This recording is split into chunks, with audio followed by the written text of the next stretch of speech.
పిల్లలు, ఈరోజు మనం బైబిల్లోని ఒక అందమైన కథను వింటాము.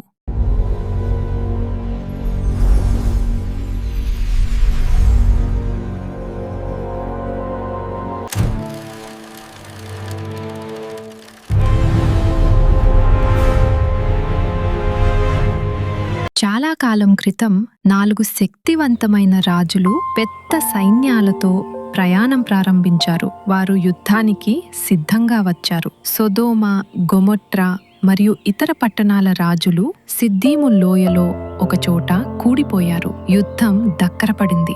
పెద్ద యుద్ధం మొదలైంది. ఆ లోయలో మట్టికీలు గుంటలు ఉన్నాయి. కొందరు పారిపోతూ వాటిలో పడిపోయారు. అబ్రాము తమ్ముడి కుమారుడు లోతు సొదొమలో నివసిస్తున్నాడు. శత్రువులు లోతును పట్టుకొని తీసుకెళ్లారు. ఒక మనిషి పరుగెత్తుకుంటూ వచ్చి, అబ్రాము, లోతును చెరపట్టుకున్నారు అని చెప్పాడు. అబ్రాము భయపడలేదు. అతడు తన ఇంటిలో పుట్టి పెరిగిన 318 మందిని సిద్ధం చేశాడు. రాత్రి సమయంలో అబ్రాము మరియు అతని మనుషులు శత్రువుల మీద అకస్మాత్తుగా దాడి చేశారు. దేవుడు అబ్రాముకు సహాయం చేశాడు. శత్రువులు ఓడిపోయారు.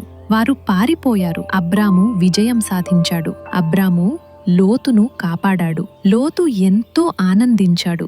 అందరూ సురక్షితంగా తిరిగి వచ్చారు. అప్పుడొక పవిత్రుడు వచ్చాడు. అతని పేరు మెల్కీసెదెకు. అతడు దేవుని యాజకుడు. మెల్కీసెదెకు అబ్రామును ఆశీర్వదించాడు.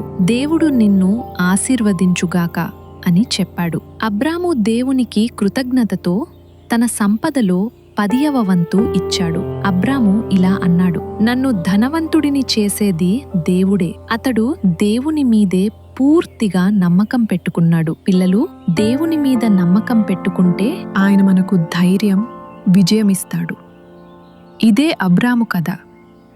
దేవుని మీద నమ్మకం ఉంటే భయం ఉండదు.